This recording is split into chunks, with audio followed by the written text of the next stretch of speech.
Es un placer enorme, estamos no solamente contentos lo que hacemos este programa, sino todos mis compañeros en el piso que te quieren muchísimo, que hoy el doctor Claudio Oscar Fernández esté con nosotros. Esta semana va a quedar inaugurado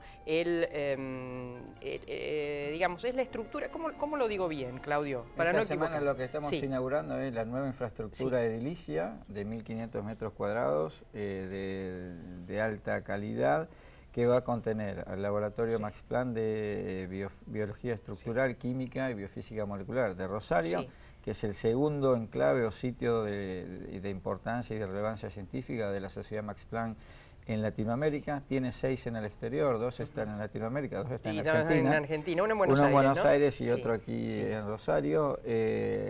Va a contener a la primera plataforma tecnológica de descubrimiento y diseño de fármacos en fase preclínica, que es la primera en Latinoamérica. Latinoamérica no descubre sus fármacos y desde aquí vamos a comenzar a descubrir fármacos para nuestra región, para consolidar este proceso que se ha iniciado desde hace más de 10 años en toda Latinoamérica. Va a contener un doctorado internacional entre la Universidad Nacional de Rosario y la Universidad de Gotinga, que tiene ahora 46 premios Nobel. A partir de esta semana, ¿no? Nobel de Medicina. Y un centro de alta complejidad de microscopía con focal de fluorescencia para trabajar con células vivas, que es fundamental para trabajar en el área de descubrimiento de fármacos.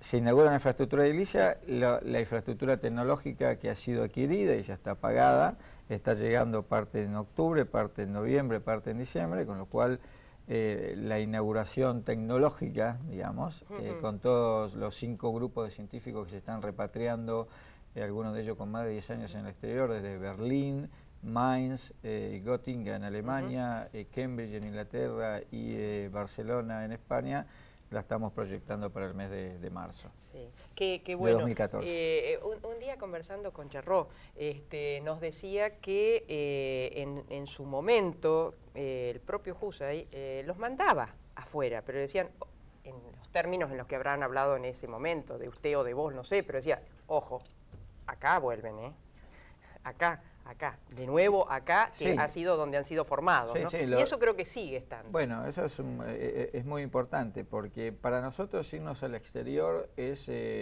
muy importante porque uno se puede capacitar en nuevas tecnologías, pero fundamentalmente para verificar y para confirmar que los egresados de las universidades públicas argentinas estamos muy bien capacitados, muy bien formados y podemos trabajar en cualquier parte del mundo. Y por lo tanto, si podemos hacerlo, tenemos tranquilidad para regresar. Lo importante en el contexto que vos decís es que antes los que volvíamos porque teníamos, no por una cuestión de patria nacionalismo más allá de cualquier ideología de uno, sino porque uno estando afuera sabe que si uno está o no está, es lo mismo. Pero si uno no está acá, sabe que hay una parte de la ciencia, como uno la hace, que no se va a hacer.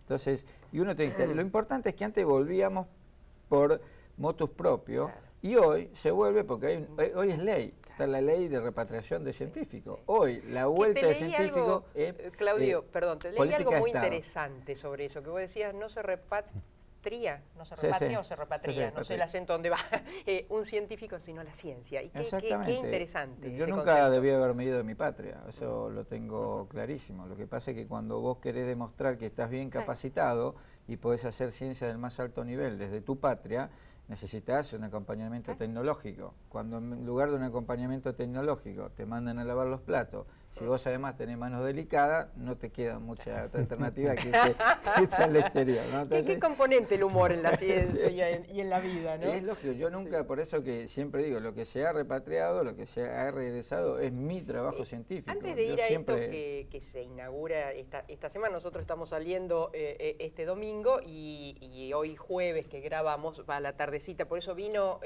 casi arremangado, ¿no? Para llegar en tiempo y forma. Pero vengo con mucho, yo creo, mira, ustedes cuando me convocan siempre dicen, doctor, lo molesto, y eso es un error, porque esta es parte de nuestro trabajo. Esto es parte de nuestro trabajo y la posibilidad que vos nos estás dando de que lleguemos a la sociedad con el mensaje, explicando lo que está pasando en ciencia y tecnología de un modo llano, cotidiano, con un lenguaje común, es muy importante. Por lo tanto, a mí no solamente no me molesta, sino que le agradecido yo. No, quiero agradecer también a los cameraman, porque sé que ellos influencian mucho para que yo venga. Todos acá. Así que siempre lo digo, les quiero, antes de olvidarme, agradecer a ellos, ¿no? Claudio, ¿y se ve vocación científica en los nuevos chicos, en el que termina la secundaria, de ir por esas carreras? Sí, estamos trabajando muchísimo en eso. Estamos trabajando, mira, antes yo cuando regresé al país en el año 2006, me sentía muy en deuda con la sociedad porque nunca había podido hacer ciencia de alto impacto, como decimos desde la Argentina. Hoy con todo esto que se inaugura, ya desde el punto de vista científico y no tengo más nada que explicar, y ya me siento un poco mucho más tranquilo. Hay dos componentes importantes en la ciencia, la transferencia tecnológica y la transferencia social, la innovación tecnológica y la innovación social. La T ya la hice. La T tecnológica ya está, se repatrian 5 grupos de científicos del exterior, jóvenes que se formaron conmigo en Gotinga, en Alemania, y en ellos quiero delegar lo tecnológico. El trabajo ahora voy por lo social. Como vos decís, tenemos recursos humanos formidables, entonces tenemos que comenzar a trabajar desde lo social para descubrir esas vocaciones tempranas de nuestros pibes de la secundaria y vehiculizarlas, porque no tenemos que olvidar lo que el primer desánimo empieza desde la casa. ¿Qué vas a hacer científico si ganan 2 pesos? Dejate de jorobar, hace otra cosa. Entonces, ahora, cuando vos empezás a hacer un trabajo de divulgación científica, así de comunicación pública de la ciencia, que es la S de social, innovación social, pues muchos me preguntan, ¿qué es la innovación social? Mira, te lo puedo explicar, pero si yo cuando empecé a hacer este trabajo en Villa 31 en Buenos Aires, porque yo lo estaba haciendo en Buenos Aires y en Santa Fe, había pibes desanimados, y hoy 4 de esos pibes, después de 1 año y medio de empezar ese trabajo, hay 2 que están haciendo biotecnología en Quilmes, en la universidad, y otros 2, farmacia y bioquímica en la Universidad de Buenos Aires. Eso es innovación social, flaco. No tengo más mucho no hay mucho más que explicar. Eso hay que hacerlo, ¿entendés? Eso hay que hacerlo porque uno es de ese palo, uno viene de ahí abajo y uno no tuvo esta posibilidad de que le explicaran todo, pero tuvo una madre muy cojonuda, ¿no? Entre comillas, que por su propia historia, por sus propias frustraciones, el primer hijo ya a los 6 años lo llevó a estudiar inglés, te estoy hablando hace 40 años, entonces no teníamos todo esto de que los científicos hoy armamos un programa y los científicos vamos a todos los establecimientos y ahora estamos armando un programa que se me encargó en función de toda la visibilidad de trabajo que estamos haciendo aquí en Santa Fe a nivel nacional, el Ministerio de Educación de la Nación y el CONICET, nos convocó y me convocó para que arme esto y le dé proyección nacional. Y que es muy importante, porque cuando un pibe de zonas carenciadas, de bajo recurso, entra a la universidad, arrastra con él toda una historia y todo su entorno. Y cuando ese pibe llega, llegamos todos, ¿no? Y es una especie de revancha, entre comillas, en el mejor sentido de la palabra. Así que yo ahora fundamentalmente me quiero abocar a eso, ¿no? Delegar la parte tecnológica en científicos jóvenes, repatriados, muy bien capacitados, y abocarme un poco más fundamentalmente al trabajo social para convencer a esos pibes que independientemente del estrato social del cual provengan, hoy hay herramientas que le van a permitir a ellos proyectarse y definir si quieren ser científicos. Pero para eso hay que abrir las puertas de los institutos de CONICET. Es clave que los pibes vengan a experimentar, a hacer pasantías en los laboratorios y digan, esto es lo que quiero o esto es lo que no quiero. Que no te quede la imagen del doctor Neuro solamente. A mí lo mejor que me pasa en el laboratorio es que cuando viene alguien a venderme equipamiento o viene alguien para hacerme una consulta, estoy con mis estudiantes, yo no tengo tabiques en a mí me gustan los proyectos horizontales. Mis estudiantes son un engranaje de la maquinaria más y yo soy uno de la maquinaria más que hace que esto funcione. Y lo mejor que me pasa es que cuando entran dicen, si quisiera hablar con el doctor Fernández. Y no identificarme es lo mejor que me puede pasar, porque para ese tipo yo estoy desmitificando a la imagen del científico. Yo no soy. Y es lo mejor que nos puede pasar para acercarnos a la gente. A veces le he tenido que, a la gente me dice... Ahí estamos viendo algunas fotos, de paso te digo. Sí, bueno, verdad que yo no tengo guardapolvo. No, delantal, o sea... Bueno. El rebelde güey. No, pero Claudio, otro aspecto de todo esto tan profundo y tan importante que vos estás mencionando, tiene que ver, si esto se logra, y seguramente se va a lograr, el hecho de que los medicamentos no solo actúen parando enfermedades, acompañando enfermedades, sino que sean accesibles. Bueno. Porque ahí está también un compromiso social enorme. Esas son las dos palabras que más me gustan, científico con compromiso social. O sea, como te digo, le voy a dejar ya a mi patria un instituto nuevo, Max Planck, todo. Ahora lo que quiero dejarle y trabajar hacia el futuro es generar una escuela de científicos con compromiso social, que entiendan que hacer ciencia de excelencia internacional y ser director de un laboratorio Max Planck o director de una plataforma tecnológica no tiene por qué estar disociado de ir a una villa a hablarle a los pibes. Es más, los que llegamos y venimos bien de abajo, tenemos la obligación de hacerlo para convencer a estos pibes. Lo que vos decís es justamente por lo que he estado trabajando. Cuando nosotros hicimos el descubrimiento importante en el área de Parkinson, trabajando con la misma proteína... El famoso, espérate, lo tengo, alfa-sinucleína, alfa-sinucleína, que es el mismo trabajo que está realizando Sudhof, que es el último premio reciente, Nobel, claro, premio con el Nobel. cual somos complementarios y nos contactamos permanentemente. Cuando comenzamos a hacer este trabajo, hicimos el descubrimiento, la primera invitación que tuve fue del embajador de Alemania en una reunión con empresarios a que me traslade con todo mi grupo nuevamente a Alemania, donde hacía 3 años había regresado. Justamente lo que le manifesté es que el conocimiento científico había sido generado en Argentina, en Rosario, y que yo iba a hacer todo lo posible para que ese conocimiento científico sea protegido y sea usufructuado por la sociedad que a mí me financió y que me permite poner la cabeza en la ciencia. Entonces ahí comenzamos a hablar y dialogar con el gobierno, con la gestión nacional, y este proyecto se retira en la Argentina por una decisión de la presidenta que apuesta y compra tecnología e invierte 22 millones de pesos a través de la gestión en este instituto, que si de no ser así estaríamos en Alemania hoy. Y esto es importante. Creo que tiene, perdón, un interlocutor válido que es Barañao, ¿no? Que entiende mucho de esto. Pero mira, cuando se habla de que la política es, la ciencia de hoy es política de Estado, acá hemos dialogado y conversado para llegar a este emprendimiento y han invertido el Ministerio de Ciencia y Tecnología, el Ministerio de Salud de la Nación, el Ministerio de Educación de la Nación, el Secretario de Transporte de la Nación y el Ministerio de Planificación de la Nación. Mirá si no es política de Estado la ciencia, que no es solamente incumbencia de un ministerio del área, es incumbencia de todos los ministerios. O sea, más gráfico que eso, que es política de Estado, y ahí está el edificio. Por eso es importante cuando me dicen, che, pará, que el relato, no, ¿qué relato? Mira, yo hago correlato, no relato. A ver, durante años me cansé de escuchar que la educación era importante para la justicia y el desarrollo social de la patria. Durante años me cansé de escuchar que la ciencia y la tecnología eran clave para el desarrollo productivo y la industrialización del país. Sin embargo, lo único que veía era desinversión y desmantelamiento. Hoy está claro, hoy hay un correlato entre lo discursivo y las inversiones que se hacen.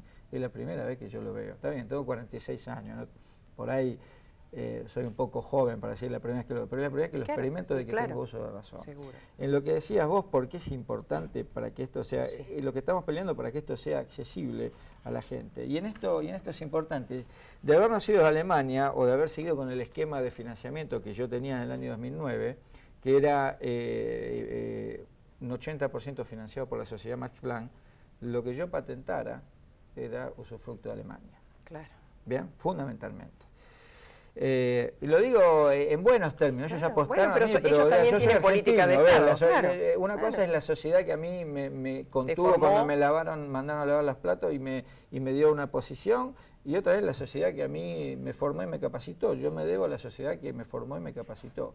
Entonces, hoy tenemos una industria farmacéutica en Argentina cuyo el 60% de esos capitales son nacionales.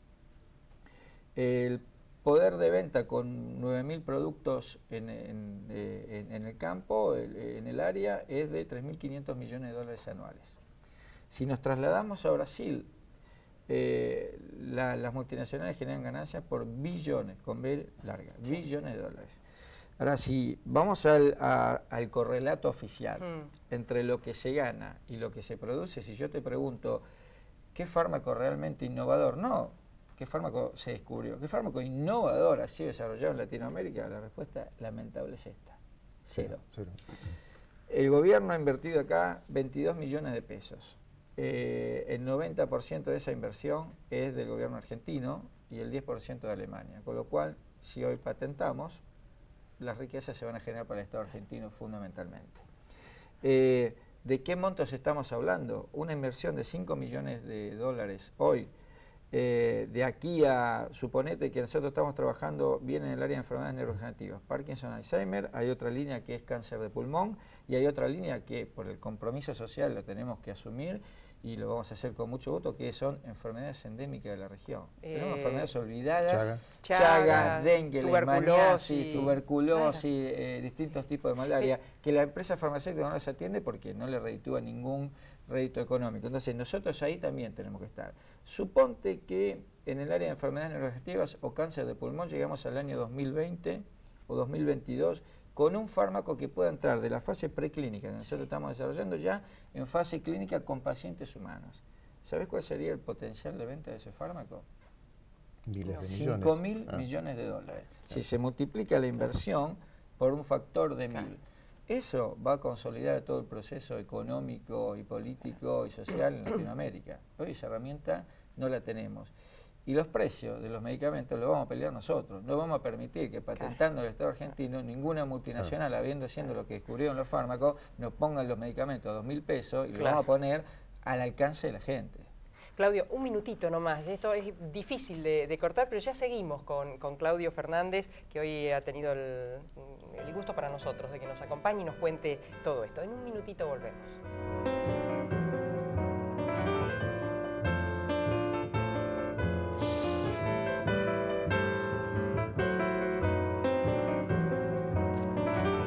Bien, y es apasionante todo esto que nos cuenta en nombre de todo un equipo de gente que trabaja en nuestra ciencia.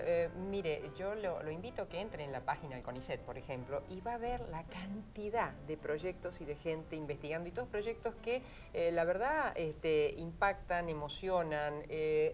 Si usted tiene curiosidad, es muy sana porque dice, pucha, y todo esto estamos tratando de hacer, ¿no? Claudio, me gustaría que nos hicieras un análisis de esto. Ustedes están trabajando sobre las enfermedades neurodegenerativas, ¿verdad? Bueno, yo miraba, como para no ser tan ignorante, las que están dentro de ese rubro, y lo que más me impactó, que son como 8 o 10, es que decía, hoy no tienen cura. Impacta. Puedo leer rápidamente, bueno, la de Alzheimer, esclerosis lateral amiotrófica, la ataxia, enfermedades de Huntington, la demencia de cuerpo de Lewy, que no sé qué es, la enfermedad de Parkinson, la atrofia muscular espinal, hasta ahí llegué. Hay muchas de ellas, como vos decís, que tenemos un problema. Los casos que hay son muy pocos, como en Huntington o en ciertos casos de ataxia. Entonces, no hay cura porque las farmas, las grandes multinacionales no investigan. No hay mercado. No hay mercado. En otros, como Parkinson y Alzheimer, es la próxima epidemia del futuro, ¿no? Claro, o sea, hoy la calidad de vida de la gente está por encima de los 80 años. Y por encima de los 65 años, el 1% de la población mundial va a tener Parkinson, con lo cual... o Alzheimer. ¿Eso es una cuestión de envejecimiento? Es una cuestión multifactorial. Hay muchos factores que inciden en por ejemplo, en Parkinson tiene que ver con el envejecimiento, tiene que ver con factores ambientales. Por ejemplo, yo me fui a dar una charla al Instituto Balseiro y en esa charla me encontré con una delegación de mineros de Chile, de minas de cobre, y el 15% de ellos eran de 42, 45 años y todos tenían Parkinson. La exposición a metales es uno de los principales gatilladores del parkinsonismo. Los herbicidas, de la gente que trabaja en los campos sin control, los herbicidas son otro de los factores que aceleran el desarrollo de la enfermedad de Parkinson. Hay que contar con gente de 40, 45 años con Parkinson. ¿Son degeneramientos celulares? Es una muerte de una neurona. O sea, en Alzheimer y en Parkinson tenemos el fenómeno que mata a la neurona es el mismo. Es decir, la neurona produce una molécula para que cumpla una determinada función. Esa molécula, por determinados mecanismos, comienza en determinada etapa de la vida o por factores ambientales a no cumplir más con la función para la que fue sintetizada. ¿Y no se repone como por ahí leí? No, y lo que pasa es que comienza a unirse con otras copias de la misma molécula. Es decir, entonces se encuentran 50 moléculas y se juntan. Cuando se juntaron arriba de 1000, ¿qué hace eso? Genera un depósito en la neurona. Cuando se genera el depósito en la neurona muere. Y eso es lo que hace morir a la neurona. Lo que diferencia el Parkinson, el fenómeno en Parkinson Alzheimer es el mismo, este depósito, esta agregación de proteínas. Lo que sucede es que la proteína en cada caso es distinta, el nombre del agente agresor es distinto y el nombre de las neuronas es distinto, la localización en el cerebro y la función es distinta. En Parkinson están afectadas las neuronas dopaminérgicas o motrices y en Alzheimer las neuronas de la corteza que están más relacionadas con lo cognitivo. Pero el fenómeno en sí es el mismo. El problema que estamos teniendo es que no hay a la fecha tampoco marcadores que nos permitan hacer un diagnóstico temprano o precoz de la enfermedad. Entonces, cuando vemos la sintomatología clínica, la persona tiene el 80% de las neuronas destruidas. Decime una cosa, Claudio, y esta investigación, o en realidad lo que ha sido otorgado, galardonado el Premio Nobel de Medicina en un trabajo previo, de alguna manera abierto por ustedes, ¿qué nos está diciendo? ¿Qué significa todo abre esto? Aparte de avanzar en el conocimiento, abre una nueva ventana terapéutica. Es decir, lo que nosotros estamos atacando desde nuestro laboratorio es descubrir fármacos para impedir que esas moléculas se junten. Claro. ¿Okay? Y esto es muy efectivo in vitro, lo que hemos hecho, es muy efectivo en cultivos celulares y ahora vamos por modelos animales, en modelos animales que tengan Parkinson. Para ver si ahí es efectivo para poder de aquí a unos años pasar ya a una etapa, a una fase clínica. ¿Qué es lo que hace? ¿Cómo esas moléculas llegan a ese lugar donde se acumulan? Las moléculas son sintetizadas en una determinada parte de la neurona, en este caso, y hay un colectivo, así como hay un colectivo, hay un colectivo que la transporta. ¿Bien? Entonces ese colectivo la transporta de donde fue creada hacia el lugar donde es necesaria para que cumpla su función. ¿Bien? Ese colectivo nosotros, los científicos, le ponemos nombre difícil a todos, se llama vesícula. Y es lo que hablamos es de transporte urbano, ¿no? Es transporte vesicular adentro de la célula. Entonces, en ese colectivo, en esa vesícula, que es una esfera compuesta de azúcares, lípidos y proteínas, viajan adentro de las moléculas. Lo que descubrieron estos científicos es cuáles son los mecanismos intracelulares adentro de la célula que le dicen a la vesícula agarrar por esta ruta para llegar a destino. ¿Cuál es el GPS? Exactamente, ¿bien? Entonces, ¿qué hacemos ahora?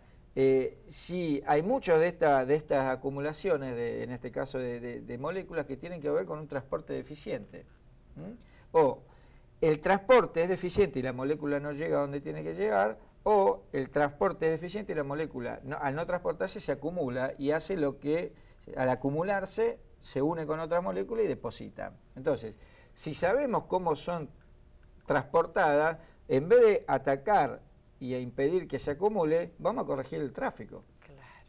Entonces vamos a corregir el tráfico, porque si corregimos el tráfico, ya no se nos acumulan.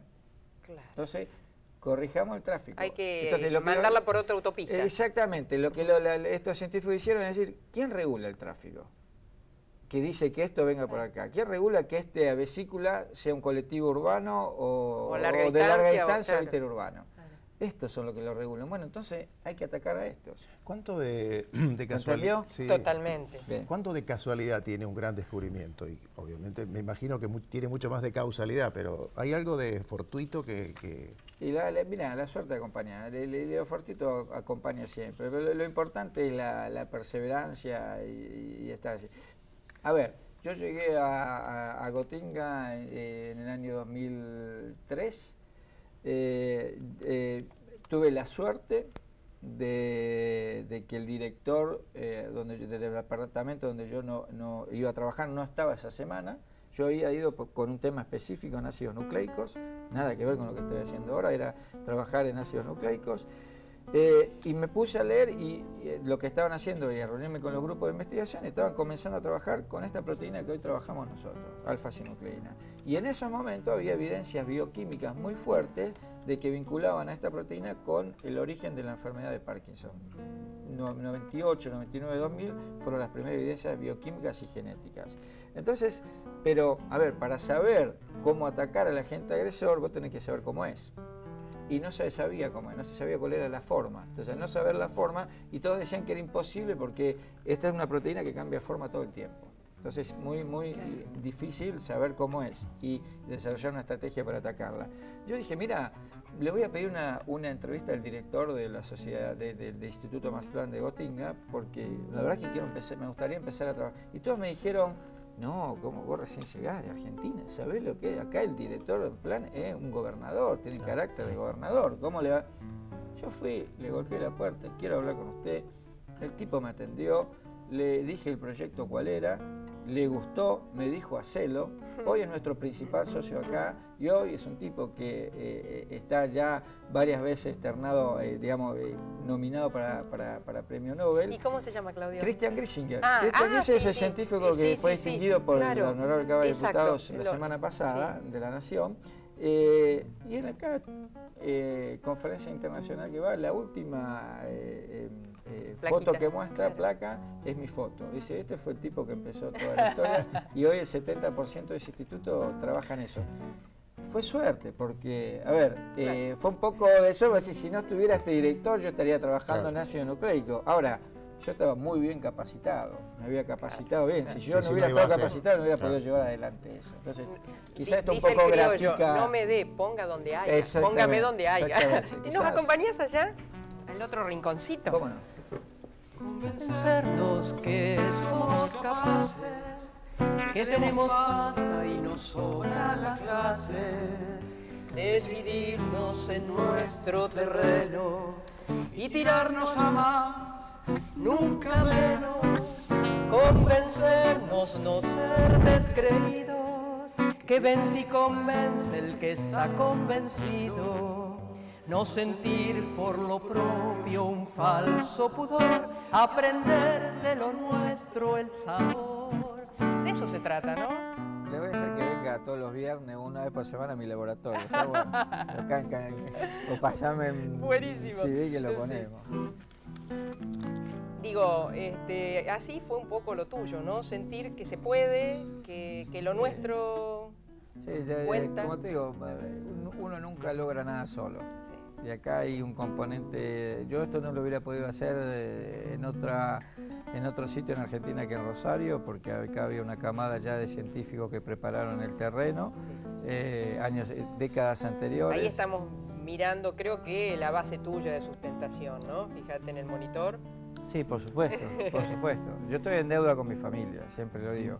Esa es una de las cosas que más me cuesta conciliar, ¿no? O sea, yo cuando tengo mis momentos libres en alguna conferencia en el exterior, esos 5 minutos de pensar, que casi no estoy en casa, que mi mujer corre con todo, que los chicos crecen, es un poco lo que más me duele. No sé si es eso lo que uno siempre dice en la vida, que no hay nada así totalmente lineal, que siempre hay algún precio que uno paga, ¿no? Sí, pero lo bueno de todo esto es que hasta ahora me comprenden. Claro. Y me apoyan, ¿no? Eso, por eso te digo, es muy importante. Claudio, yo no hubiera podido hacer nada solo. Contanos un poquito de vos, de tu Villa Soldati, de tu viejo fletero, tu mamá ama de casa, pero con, como dijiste antes, con una visión de futuro impresionante. Mira, yo nací en una familia clase media baja, muy cerca de asentamientos precarios, a 2-3 cuadras. Jugaba siempre, mis amigos vivían todos en villas, ahí en el Parque Indoamericano, donde... Sí, famoso tema que... Famoso tema que han castigado a la gente. Y a mí siempre me decían que estaba para otra cosa, digamos, que yo, no era para ser un estudiante universitario, ¿no? O sea, ¿Para el fútbol? Para el fútbol y pegarla con la pelotita, porque si no vamos a ver lo que terminás haciendo. Pero por otro lado tenía a mi mamá, ¿no? Que venía de ella quería haber sido una estudiante universitaria y por esas cuestiones de época y discriminación de género, los padres lo notaron tomar clases de corte y confección. ¿Qué le hubiera gustado ser en la universidad? No sé, pero por lo menos haber intentado de ser una profesional y no lo pudo. Y yo pienso, siempre lo hablo con ella, que tengo la posibilidad de hablarlo siempre, que fue la frustración de ella la que motivó esto. Yo desde chiquito tenía, mi mamá me compraba revistas para que yo lea, para que supiera quién era San Martín, quién era Belgrano, los próceres, y me hablaba mucho, me incentivaba la lectura. Mi papá era fletero y era el que traía el pan a la casa, así que el tipo estaba ocupado y delegaba toda la educación. Somos 3 hermanos en mi madre. Así que yo siempre digo, o sea, cuando doy mis charlas de divulgación, que digamos, yo soy innovador porque yo ya de chiquito, hoy hablamos todo de barrios privados, yo nací en un barrio privado, hace 46 años, en un baño privado de agua, de luz, de teléfono. Pero entonces, y leyendo esa revista ahí, siempre lo digo, ¿no? Descubrí personajes como el profesor Neuro, que a mí me empezaron a incentivar la práctica de la actividad científica en casa. Yo no le iba a decir a mi mamá que me comprara una probeta porque iba a decir, este chico, ¿en qué anda? O con esas ¿Dónde ideas. te publicaron por primera vez eso? Esto hace poco, en junio de este año, dijeron, resulta que me acabo de enterar que hay como un club de fans, seguidores de Hijito y de Neuros. Mirá vos. Y entonces están juntando firmas para hacer una estatua de Neuros, que es el gran, siempre hablando de Hijito y nunca de Neuros. Entonces los tipos dicen, miren, este científico prestigioso internacional, él habla, entonces está mi imagen por todo. Buenísimo. Me parece bárbaro, que me invitan a la inauguración de la estatua porque voy a estar. Y entonces comencé haciendo experimentos en casa. Entonces ahí comenzó una puja. A ver, yo observaba, como digo siempre, mi papá era un cultor del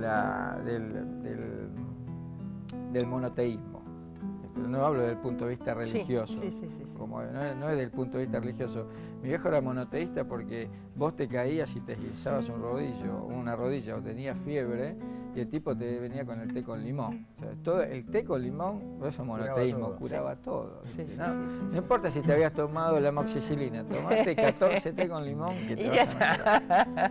Y tanto té con limón que yo vi que cuando se le agregaba limón al té, el té cambiaba de color. Y esas cosas son las que a mí, y esto me empezaron a llamar la atención, y entonces fui por un poco más y empecé con el limón probar en el vino, que cambiaba un poco el color, pero el gusto cambiaba más. Y como siempre quedaban resabios de mis actividades experimentales en la cocina, mi viejo se empezó a dar cuenta que el vino tenía gusto raro y que el problema no era el almacenero, que el problema era yo. Entonces ahí empezó una puja un poco de que hay que sacarlo a este pibe de casa y me empezó a llevar a jugar de fútbol. Y era muy buen jugador de fútbol. ¿Qué número? 5. No, te costaba pasar por el lado mío. No tiene abuela. No era un habilidoso, pero era... más o menos, exactamente. Entonces, pero ganó mi vieja porque lo de mi vieja era más directo. Por ahí vos siempre hablas de la perseverancia de tu mamá, ¿no? Sí, mi mamá me dijo, mirá, cuando yo empecé a tomar contacto con la escuela secundaria, le dije, che, vieja, hay unos pibes que cuando yo tengo 2 ideas ya tuvieron 20. Y lo discutimos con el profesor y todo, pero la verdad, a mí me gusta esto, yo quiero ser bioquímico, le decía, hay que dedicarme a la ciencia, no quiero dedicarme a la clínica, yo ya lo tenía claro en la secundaria, y ella me dijo, siempre mi mamá fue con pequeños ejemplos y con palabras las que me guió, ¿no? Me dijo, mira Claudio, el tipo inteligente no es el que tiene 1000 ideas por segundo o por minuto, el tipo inteligente es el que tiene 1 o 2, pero la lleva adelante. Vos la idea que tenga o las 2 ideas que se te ocurran toda la vida, ejecutalas. Ese es el tipo inteligente. Por eso yo digo, yo tuve una idea nada más en toda mi vida, y ahí está. la estamos inaugurando hoy. No tuve muchas ideas, no me considero un tipo inteligente. Yo me considero un tipo inquieto, un tipo curioso. El talento en la Argentina, afortunadamente, es algo cotidiano, está a la vuelta de la esquina. Lo que nos falta es la perseverancia y la curiosidad. Creo que el ADN del científico está la curiosidad, ¿no? Totalmente, No se podría. totalmente. Sí, Claudio, totalmente. ¿y qué, tus hermanos también siguieron en el ámbito universitario? Mi hermano no, y mi hermana es abogada. Pero mirá, por eso te digo, los logros tienen que ver en todos los campos. Yo durante toda la actividad universitaria y mi estudio doctoral, que fueron prácticamente 10, 11 años de trabajo, yo me iba a las 8 de la mañana a la universidad, mi vieja me preparaba, me acuerdo, un sanguchito de salame o mortadela, porque jamón no podíamos, y me quedaba hasta las 11 de la noche. Volvía a las 11 de la noche y con eso y con una agüita mineral que me compraba, yo pienso que, digamos, decidí hacer la carrera rápido. En 6 años hice 2 carreras, farmacia y bioquímica, porque a mí me parecía que si yo me podía bancar esa situación de que llegaban los sábados y ¿qué hago? Y mi hermano que trabajaba decía, vení, yo te banco, vamos a bailar, o che, tenés el pantalón roto, vení que yo te lo compro. Me parece que hay una etapa de la vida en la cual uno tiene fuerza para sentarse, apoyar el culo y trabajar y estudiar. Yo creo que a los 30 años no podría resistir rendir 5 parcialitos en una semana, pero lo de 18 a 23 sí. Entonces mi energía estuvo puesta ahí. El título de bioquímico a mí me habilitó a entrar en ciencia, fue el carnet para entrar al Club de la Ciencia, y el título de farmacéutico, que en esos momentos había mucho trabajo y se pagaba bien. Yo los sábados y domingos hacía guardias en farmacia y cobraba aproximadamente 6 veces lo que cobraba en CONICET en esa época. Por eso, y con eso le arreglé toda la casa a mis viejos. Por eso que hay cosas que no se entienden, porque mis compañeros me decían, pero compraste un bulo que con tu novia y cosas, y digo, es que vos no sabés de dónde vengo yo. O sea, yo lo primero que tengo que hacer es que mis viejos vivan dignamente. Yo, digamos, vos me preguntás cómo hiciste para estudiar ahí, y mirá, yo llegaba a las 11 de la noche, comía algo, me acostaba a las 3 de la mañana, prendía la luz, yo dormía en la misma habitación con mi hermano y con mi hermana y estudiaba ahí, porque si yo salía al comedor, los agujeros en la ventana del comedor eran tan grandes que hacía más frío adentro que afuera. Entonces tenía que estudiar en la pieza, y mi hermano se bancaron 6 años, de las 3 de la mañana hasta las 8. Claudio, ¿y seguís teniendo un ritmo de vida de estudio? Constantemente, sí, constantemente. Estoy en contacto con las nuevas tecnologías, aprendiendo todo el tiempo, viajando mucho. Paso 6 meses de mi vida en el exterior, dictando conferencias, visitando laboratorios para ver qué es lo que podemos hacer acá y todo. Sí. ¿Y esos laboratorios te tentaron? Todo el tiempo, yo tengo las puertas abiertas para irme al exterior cuando quiera. Sí, sí, sobre todo en Alemania. Pero tiene su hijo acá, que se inaugura esta semana. Se inaugura acá, y tengo, y lo que me refiere acá son, aparte de una cuestión familiar, fundamentalmente son los recursos humanos que tenemos acá. Yo estoy convencido, mirá, el descubrimiento en Alemania que hicimos en el año 2005, cuando se publicó la primera estructura de esta proteína, lo hicimos en un laboratorio con 5 estudiantes que yo me llevé de Argentina, de Buenos Aires, de Santa Fe y de Rosario. ¿Eso qué te quiere decir? Que la diferencia entre un científico argentino y un científico alemán no es genética. Nuestro genoma no nos dice que por ser científicos argentinos somos científicos menos capaces que los alemanes. La diferencia es ambiental. A eso se pudo llegar porque había un ambiente, una inversión tecnológica, una infraestructura edilicia, y vernos la cara todos los días y discutir de ciencia. Por eso que lo que está pasando en la Argentina y puede seguir pasando si se sigue con esta política de Estado, porque lo que está sucediendo es que se está generando el ambiente. Se está generando el ambiente, que es lo que nos faltaba. Ese ambiente para que nosotros demos todo nuestra capacidad. O sea que se revierte, y ya vamos a una pausita, pero se revierte aquello que venía. ¿Te acordás que decían, bueno, todavía estamos usufructuando de toda la universidad, el conocimiento de los 60, de los 70? Ahora hay toda una escalada absolutamente parecida a aquella, digamos. Totalmente. totalmente. En un minutito volvemos con Claudio Fernández, que en esta parte del programa nos permite conocer un poquito más de su vida, una vida fantástica. Fantástica, ¿saben por qué? Porque se puede, porque tal vez lo puede hacer alguien que nos está mirando a través de un vidrio en un bar, un chico que tal vez ni siquiera tiene el cable para verlo, por supuesto. ¿no? Así que en un minutito volvemos. Gracias.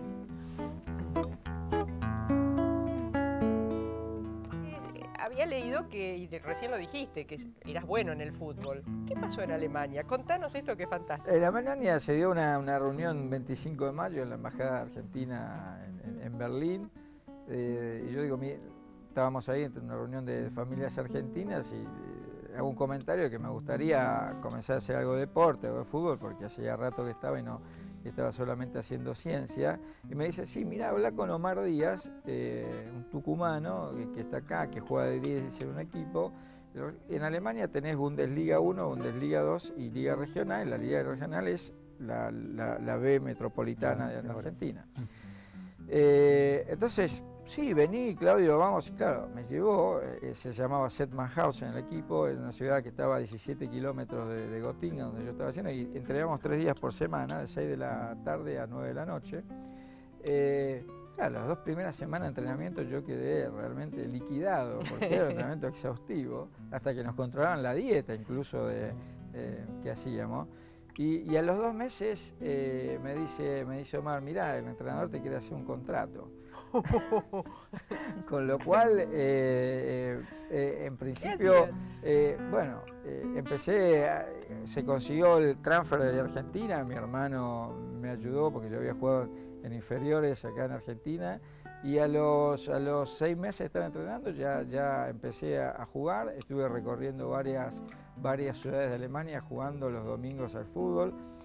Los domingos cuando jugábamos a la mañana en el pueblito éramos, digamos, si ganábamos era la alegría de toda la semana, y si perdíamos el duelo de toda la semana. Mi mujer, me acuerdo que me decía, me trajiste a Alemania para ver 9 meses de lluvia, 2 de nieve y 25 de sol, porque ibas a ser científico, y ahora los autógrafos la gente te lo pide porque sos el 5 de Settmanhausen.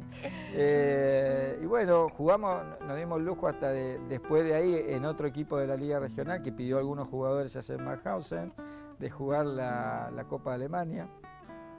En la Copa de Alemania caímos con Karlsruhe por penales antes de enfrentar a Wolfsburgo. En ese momento Wolfsburgo jugaba de Alessandro, Mensegués, la sede de la Volkswagen, ¿no? Exactamente. Así que, y nuestro equipo fue el equipo partner, o ¿cómo así? El sparring de la selección de México en el Mundial 2006. ¿Y hasta ahí llegaste a jugar? Hasta ahí ya en el 2006 ya me vine, o sea, ya no jugué. Con Claudio podríamos seguir hablando y dar, ¿no es cierto, Colo? ¿No es cierto, queridos compañeros de acá de piso, para muchísimos otros programas? Pero me quedo con que se puede, con que hay que intentarlo, y con el compromiso social que uno debe asumir cada vez que nuestra querida patria te da una oportunidad. Gracias por tu historia, por lo que haces y bueno, y por haber estado con nosotros este ratito. No, gracias por la invitación, es un placer siempre que estoy acá. La pasé muy bien, y aparte con los camarógrafos ya somos como amigos, así que es un placer también estar con ellos.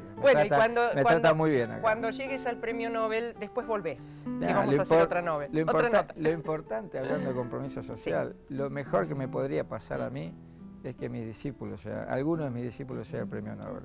Yo estoy construyendo para el futuro.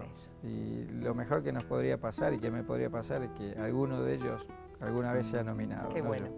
Eso que dice, y con esto me voy porque me sacan de cámara, eso que dice Claudio, eso es coherencia entre el decir y el hacer.